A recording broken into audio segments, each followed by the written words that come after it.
السلام علیکم ورحمۃ اللہ وبرکاتہ نحمده ونصلی علی رسولہ الکریم اما بعد۔ میرے پرانے ایک دوست ہیں لاہور کے، بہت بڑے قاری اور عالم ہیں ماشاءاللہ۔ انہوں نے مجھے فون کیا اور فرمایا کہ اپنے یوٹیوب چینلز پر ہمیں ایسے کمزور بچوں کے بارے میں کچھ ہدایات، کچھ تجربات بتائیں جو پڑھائی میں کمزور ہوتے ہیں۔ اب یہ پروگرام اور اس پروگرام میں جو میں واقعہ بیان کروں گا وہ ہے تو حفاظ اور قراء کا، لیکن یہ پروگرام تمام طالب علموں کے لیے اور تمام اساتذہ کے لیے، چاہے وہ یونیورسٹی کے ہوں، کالج کے ہوں، پروفیسر ہوں، ہائی اسکول کے ہوں، پرائمری اسکول کے ہوں، کسی مکتب یا مدرسے کے ہوں، سب کے لیے پروگرام ہے۔ آپ ذرا توجہ فرمائیں۔ عرض یہ ہے، بعض بچے جو پڑھائی میں کمزور ہوتے ہیں، کچھ وجوہات ہیں۔ بعض بچے تو ذہناً کمزور ہوتے ہیں، وہ وقتی طور پر تو یاد کر لیتے ہیں پھر بھول جاتے ہیں۔ ہر انسان کے اندر اللہ پاک نے ایک جیسی ذہانت نہیں رکھی۔ اب اس کے پیچھے بھی کوئی ایک راز ہے۔ اب دیکھیں، ایک بندہ غریب ہے، اس مہنگائی کے دور میں بڑی مشکل سے وہ بچوں کا پیٹ پال رہا ہے۔ بچے کو روٹی بھی وہ روکھی سوکھی جب ملے گی تو صاف ظاہر ہے دماغ میں خشکی ہوگی تو ذہن کمزور ہوگا۔ ساتھ فروٹ، دودھ، میوہ جات، جب بچے کو خوراک صحیح نہیں ملے گی، ایسی جو غذائیں میں نے ابھی بیان کی ہیں، دودھ ہو گیا، گوشت ہو گیا، پھل ہو گئے، ہما قسمی، جب بچے کو نہیں ملیں گے وقت پر تو صاف ظاہر ہے بچہ ذہناً کمزور ہوگا۔ اسی طرح بعض بچوں کے گھریلو حالات خراب ہوتے ہیں، ماں باپ کے آئے روز کے جھگڑے، فساد، اس وجہ سے بھی بچے تعلیم میں کمزور ہو جاتے ہیں۔ ہمارے یہ تجربات ہیں۔ بعض اوقات یہ بھی ہوتا ہے کہ بعض بچے گھبرائے ہوتے ہیں استاد کے رویے سے، استاد حد سے زیادہ مار دیتے ہیں، حد سے زیادہ سزا دیتے ہیں۔ بچوں کے نفسیات کے مطابق سزا دینی چاہیے، اور وہ بھی تنبیہاً ہونی چاہیے۔ یہ نہیں ہے کہ آپ اس طرح ماریں کہ ایک بچے کو مار پڑ رہی ہو، ساری کلاس پر اثر پڑ رہا ہو۔ بچے ہیں، بچے دیکھیں، ہم جب بڑے غلطی کرتے ہیں ہم سے بھی تو غلطی ہو جاتی ہے۔ بچوں سے اگر غلطی ہو جائے تو بچوں کو انتہائی محبت اور اخلاق کا مظاہرہ کریں، محبت سے پڑھائیں۔ اور کبھی کبھار سزا دینے کی نوبت بھی آئے تو کوشش کریں کہ نفسیاتی سزا دیں، باتوں میں سزا دیں، بچے کی عزت نفس مجروح بھی نہ ہو، اور بچے کا نام لیے بغیر بتا دیں کہ بعض بچے ایسے ہیں، مجھے اس طرح کی شکایات مل رہی ہیں، اس طرح نہیں ہونا چاہیے، اس سے امید ہے۔ وہ بچہ جس کے بارے میں بات ہو رہی ہوگی وہ خود سمجھ جائے گا کہ بات تو میری ہو رہی ہے، لیکن استاد نے میرا نام نہیں لیا، استاد نے میری عزت رکھ لی ہے، میری عزت کی لاج رکھ لی ہے۔ انشاءاللہ وہ بچہ شرمندہ ہوگا اور اپنی جو غلطی ہوگی دوبارہ نہیں دہرائے گا، مجھے امید ہے۔ بچوں کو ہر وقت ٹارچر کرنا، ذہناً پریشان کرنا، یہ کوئی ہم خدمت نہیں کر رہے دین کی یا قوم کی۔ تو بات ہو رہی تھی کمزور بچوں کے بارے میں۔ کمزور بچوں کے بارے میں ایک میں چھوٹا سا نسخہ بھی بتا دیتا ہوں، حالانکہ ہمارا چینل تو یہ اسلامک ہے، لیکن ضمناً یہ نسخہ بتا دیتا ہوں۔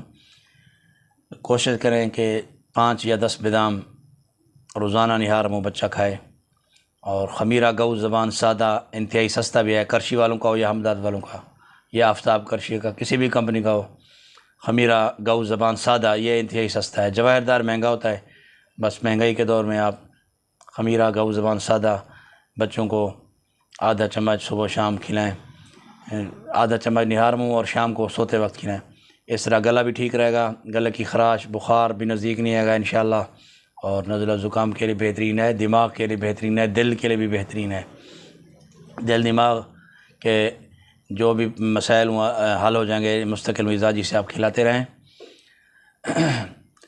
کمزور بچوں کو آپ خمیرہ گو زبان لازمند ہیں۔ اس طرح کسی کے سر میں درد ہو تو انشاءاللہ اس کے استعمال سے سر کے درد کا بھی ازالہ ہو جاتا ہے۔ میں آپ کو ایک واقعہ سناتا ہوں۔ ہاں، کمزور بچے اکثر جو ہمارے اساتذہ کرام ہیں وہ شکایات ہوتی ہیں ان کو کہ کمزور بچے پڑھ نہیں سکتے، پھر اساتذہ مار مار کے تنگ ہو جاتے ہیں، والدین کو کہتے ہیں میرے بچوں کو لے جائیں جی یہ حفظ نہیں کر سکتا، تب کہتے ہیں جب بچہ بہت بڑا ہو جاتا ہے۔ اللہ کے بندو، جب ایک بچہ آپ کو پتہ چل گیا آپ کے تجربات کے مطابق بچے کا ذہن کام نہیں کر رہا تو ضروری تو نہیں ہے آپ اس کو حفظ کریں۔ ماشاءاللہ ہر گھر میں ایک یا دو حافظ ضرور ہیں، اب حافظوں کی کمی نہیں ہے، تو آپ ایسے بچوں کو ناظرہ قرآن مجید پڑھا دیں اور کلمہ نماز اور جو حلال و حرام کے مسائل ہیں، نماز جنازہ کی دعائیں ہیں وہ یاد کرا دیں، تاکہ کم از کم بچہ حلال حرام کے مسائل جان سکے اور ایک اچھا مسلمان بن سکے۔ ضرورت نہیں ہے آپ اس بچے کو ذہناً ٹارچر کریں۔ میں والدین سے بھی گزارش کروں گا اور ایسے قراء کرام سے بھی، ایسے اساتذہ کرام سے بھی، اگر ایک بچہ حفظ نہیں کر سکتا ضروری نہیں ہے آپ اس کو حفظ کریں، اس کا ٹائم مت ضائع کریں، بلکہ آپ اس کو کسی کام میں لگا دیں، کوئی ہنر سکھلا دیں، تاکہ وہ آئندہ جو اس نے آگے زندگی بسر کرنی ہے کم از کم اپنے بچوں کی تو 2 وقت کی حلال روٹی کما سکے۔ اتنی صورتیں بس آخری پارہ کی 10-12 صورتیں یاد کرا دیں جس سے وہ اپنے فرض نماز میں وہ تلاوت کر سکے، اتنا کافی ہیں، یہ اتنا ہی واضح ہے۔ اچھا، میں آپ کو ایک واقعہ بتاتا ہوں۔ ہمارے قراء کرام کی تاریخ میں ایک بہت بڑے عالم اور قاری صاحب گزرے ہیں، ان کا نام تھا قاری رحیم بخش صاحب نور اللہ مرقدہ۔ یہ بہت بڑی ہستیاں ہیں، ان کے نام سے ہر بندہ واقف ہے، ایسی بات نہیں ہے۔ حضرت مولانا قاری رحیم بخش صاحب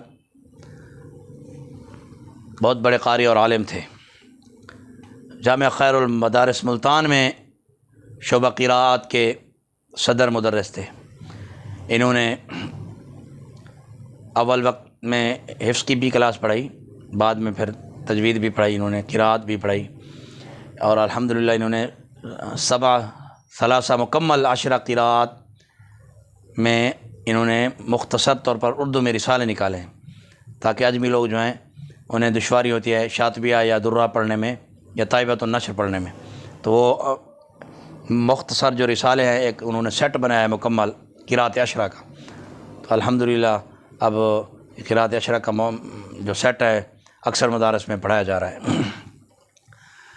قاری رحیم بخش صاحب رحمۃ اللہ علیہ کی سوانح حیات میں نے ایک واقعہ پڑھا ہے اور اکثر علماء اور قراء سے سنا ہے، میں آپ کو سناتا ہوں، پھر اس کے بعد انشاءاللہ آپ سے اجازت چاہوں گا۔ یہ بہت بڑا واقعہ ہے اور ہمارے لیے ایک ہدایت کا ذریعہ ہے، اساتذہ کرام کے لیے یہ بہترین واقعہ ہے، آپ ذرا غور فرمائیں، میرے ساتھ رہیے گا ویڈیو کے آخر تک۔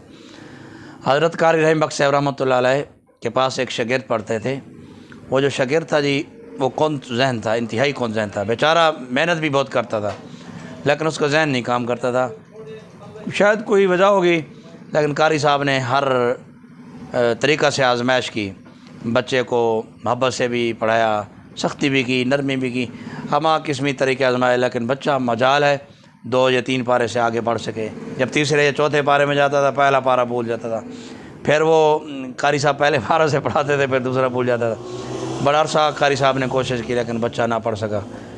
آخر تنگ ہو کر قاری رحیم بخش صاحب رحمۃ اللہ علیہ نے بچے کے والد کو بلایا اور اسے ایک ہاتھ باندھ کے کہا کہ اس بچے کو لے جائیں، یہ بچہ حفظ نہیں کر سکتا، آپ کا بچہ انتہائی کمزور ہے حفظ میں، آپ اسے میں نہیں پڑھا سکتا، میں نے بڑی کوشش کی ہے۔ والد نے منتیں کیں، ترلے کیے استاذ کے کہ استاد صاحب آپ راضی ہو جائیں، بس اسے پڑھائیں، مجھے بہت شوق ہے، میرا یہ بچہ ہے، لیکن استاد صاحب نے کہا نہیں جی آپ بچے کا وقت ضائع نہ کریں، یہ نہ ہو کل قیامت کے دن یہ بچہ بھی مجھ سے سوال کرے کہ میرا اس نے وقت ضائع کیا۔ خیر جی وہ والد صاحب مایوس ہو کر اپنے اس بچے کو قاری رحیم بخش صاحب کی درسگاہ سے اٹھا کر لے گئے، راستے میں جا رہے تھے، راستے میں پریشان حالت میں جا رہے تھے، راستے میں ایک بندہ ملا، اس نے کہا حاجی صاحب آپ اپنے بچے کو لے کے جا رہے ہیں، پریشان ہیں، خیر ہے؟ میں کہا جی میں قاری احمد صاحب کے پاس بچے کو چھوڑ گیا تھا، کافی عرصہ انہوں نے محنت کی لیکن یہ بچہ پڑھ نہیں سکا، کامیاب نہیں ہو سکا، میری خواہش تھی یہ قرآن کا حافظ بنے، اب میں مایوس ہو کر گھر واپس جا رہا ہوں اور بچے کو ساتھ لے کے جا رہا ہوں، یہ پڑھ نہیں سکا۔ وہ اللہ کا جو بندہ تھا اس نے کہا دیکھو میں آپ کو ایک دیہات میں ایک قاری صاحب بیٹھے ہوئے ہیں دیہات میں، ان کے پاس بھیجتا ہوں، انہیں میرا کہہ دینا، وہ میرے دوست ہیں، وہ پڑھا دیں گے آپ کے بچے کو۔ والد صاحب نے کہا چلو شاید ٹرائی کر لیں، آزمائش کر لیں، تو وہ اپنے اس بندے کے کہنے پہ دیہات میں چلے گئے، قاری صاحب کے پاس گئے، قاری صاحب کو پیغام دیا کہ فلاں بندہ مجھے راستہ میں ملا، میں اس طرح آ رہا تھا تو میرا بچہ پہلے قاری رحیم بخش صاحب کے پاس پڑھتا رہا ہے۔ قاری صاحب نے کہا جی جو قاری رحیم بخش صاحب سے کامیاب نہیں ہو سکا وہ میرے سے کیسے کامیاب ہوگا؟ بے اللہ کے بندہ وہ تو جید قاری ہیں، بہترین عالم ہیں اور بہت بڑے تجربہ کار استاد ہیں، بھئی اپنے بچے کو لے جاؤ، میرے بس کی بات نہیں ہے۔ لیکن انہوں نے کہا نہیں جی مجھے تو فلاں بندہ نے بھیجا ہے اور اس نے آپ کو سلام بھی عرض کیے ہیں تو سفارش کیا، اچھا چلو یار بٹھا دو دیکھی جائے گی۔ انہوں نے کہا بچے کو انشاءاللہ بٹھا دو، میں کوشش کروں گا۔ خیر جی بچہ بہت جلد، کافی جو پیچھے سے کافی وقت ضائع کر چکا تھا، بہت جلد سال سوا سال میں حافظ بن گیا۔ اس کے بعد بچے کی ریش بھی آ گئی، بلوغت کے قریب تھا جب وہ پڑھنے لگا۔ استاد صاحب نے کہا جاؤ قاری رحیم بخش صاحب کے پاس، انہیں جا کے سلام کرو اور انٹرویو دے کے آؤ۔ بچہ چلا جی گاؤں سے پڑھ کر حافظ بن کر، قاری رحیم بخش صاحب رحمۃ اللہ علیہ اس وقت زندہ حیات تھے تو اپنے استادوں کے پاس گیا، سلام عرض کیا اور قاری صاحب نے پوچھا کہ کیسے آنا ہوا اور کہاں سے آنا؟ کہا جی میں آپ کو وہ شاگرد ہوں جس کو آپ نے کہا تھا کہ یہ آپ پڑھ نہیں سکتے ہو اور میرے والد صاحب کو بلا کر مجھے واپس کر دیا تھا۔ میں کہا اچھا تو کیا پھر تو پڑھ گیا ہے؟ جی استاد محترم آپ میرا انٹرویو لے لیں، میں قرآن مجید پڑھ گیا ہوں۔ تو قاری صاحب دیکھ کر حیران ہو گیا، یار یہ وہی شاگرد ہے میرا جو مجھے آ کر میری درس گاہ میں کہہ رہا ہے میرا انٹرویو لے لیں، جو مجھے سنا نہیں سکتا تھا۔ محترم سامعین غور کریں، قاری صاحب نے 6 سے 7 سوال کیے، مشکل رکوع سنے قرآن مجید کی منزل سے، بچے نے بہترین انداز میں سنا دیے اور قاری رحیم بخش صاحب رحمۃ اللہ علیہ کی آنکھوں میں آنسو آ گئے۔ کہا بچے کے ماتھے پہ پیشانی پہ قاری صاحب نے بوسہ دیا محبت سے اور فرمایا بیٹا یہ کہاں سے پڑھا ہے تو نے؟ اور اس استاد کی تو مجھے زیارت کراؤ، میں اسے ملنا چاہتا ہوں۔ کہا جی فلاں جگہ پہ۔ قاری صاحب ایک روایت میں آتا ہے کہ گھوڑی پہ گئے سفر کیا، ایک روایت میں پیدل گئے چل کے۔ خیر جی قاری رحیم بخش صاحب رحمۃ اللہ علیہ اس استاد صاحب کے پاس گئے جو دیہات میں پڑھایا کرتے تھے، انہیں ملے اور فرمایا کہ میں آپ کو ملنے کے لیے آیا ہوں، زیارت کے لیے آیا ہوں۔ تو حیران ہو گئے کہ اتنے بڑے استاد صاحب مجھے ملنے کے لیے آئے ہیں۔ انہوں نے کہا جی یہ میرا شاگرد تھا، میں آپ کے پاس اللہ تعالیٰ نے کسی ذریعے سے بھیج دیا، آپ نے اس کو کس طریقہ سے پڑھا؟ اب دیکھیں جستجو تھی پرانے اساتذہ کرام کو۔ آج اگر کسی استاد کے پاس تجربہ ہے تو وہ دوسرے استاد کو نہیں بتاتا، چاہے وہ ایک مدرسے میں پڑھا رہا ہو، چاہے دوسرے اسکول میں یا کسی کالج میں پڑھا رہا ہو پروفیسر۔ حالانکہ ایسا نہیں ہونا چاہیے۔ اللہ کے بندو اگر آپ کو کوئی تجربات ہیں پڑھائی میں، بچوں کو کنٹرول کرنے کے بارے میں شیئر کریں تاکہ ہماری جو خواندگی ہے، شرح خواندگی بڑھے پاکستان کی، آپ پوری دنیا میں بتائیں۔ بچوں کو پڑھانے کے گور، محبت سے پڑھانے کے، اخلاق سے پڑھانے کے گور بتائیں۔ قاری صاحب دیکھیں کتنے جید تھے لیکن وہ گئے، انہوں نے صرف اس وجہ سے گئے ایک تو زیارت ہو جائے ایسے استاد کی، اور دوسری سوال کیا جی میں نے تو بہت محنت کی بچے کے ساتھ لیکن بچہ نہ چل سکا، آپ کے پاس ایسا کیا تجربہ ہے، ایسا کیا گر ہے، مجھے بھی بتائیں تاکہ میرے پاس اگر اس طرح کے اور کوئی کمزور بچے آئیں تو میں انہیں بھی آپ کے بتائے ہوئے تجربے کے مطابق پڑھاؤں تاکہ ہمارے مسلمانوں کے بچے کامیاب ہو سکیں دین کے علم میں۔ سامعین محترم سامعین توجہ فرمائیں، وہ جو استاد تھے نا میری طرح ایک سیدھے سادے استاد تھے گمنام سے۔ انہوں نے کہا استاد محترم میرا اس میں کوئی کمال نہیں ہے، بچہ تو محنتی ہے اور بچہ آپ کی درسگاہ سے آیا تھا، آپ کے ماحول کو دیکھ کر بچے نے محنت میں کوئی کمی نہیں کی، بچہ جس طرح آپ کی کلاس میں پڑھتا تھا محنت کرتا ادھر بھی ویسے پڑھتا رہا ہے، میرا کوئی کمال نہیں ہے۔ تلفظ کی ادائیگی تو آپ نے پیچھے سے ہی سکھلا دی تھی پہلے سے ہی، البتہ تہجد کے وقت میں روزانہ بلال آغا پوری امت کے لیے جیسے دعا کیا کرتا تھا، اپنے تمام شاگردوں کے لیے دعا کیا کرتا تھا، اس کمزور شاگرد جو ذہناً کمزور تھا اس کے لیے میں نے رو رو کر اللہ سے مانگا، یا اللہ اس کا ذہن کھول دے، اس کا دل دماغ کھول دے، تاکہ یہ جو کلام مجید ہے، قرآن مجید ہے، اس کے دل میں، اس کے دماغ میں بیٹھ جائے۔ میں نے استاد محترم بلال آغا اس بچے کے حق میں دعا کی ہے، بس تہجد کے وقت دیکھیں، تہجد کے وقت دعا کی ہوئی استادوں کی، اور استادوں کی دعائیں، والدین، اور یہ دو رشتے عظیم رشتے ہیں، والدین اور اساتذہ کرام، ان کی دعائیں رد نہیں جاتی محترم۔ اگر آپ دوستوں میں سے کسی کے والدین بڑھاپے میں ہیں تو ان کی خدمت کر کے دعائیں لیں۔ اس طرح اساتذہ کرام اگر آپ کے زندہ ہیں، گاہے بگائے ان کی زیارت کے لیے جایا کریں۔ اس اساتذہ کرام کے پاس جانے سے، محبت کرنے سے، ان سے دعائیں لینے سے بندے کے علم و عمل میں ترقی ہوتی ہے۔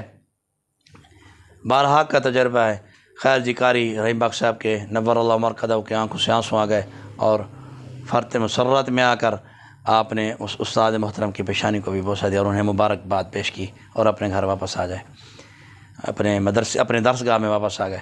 محترم سامعین، میں اپنے اس پروگرام کو اسی بات پر اختتام کرتا ہوں، پھر انشاءاللہ حاضری ہوگی۔ السلام علیکم ورحمۃ اللہ وبرکاتہ۔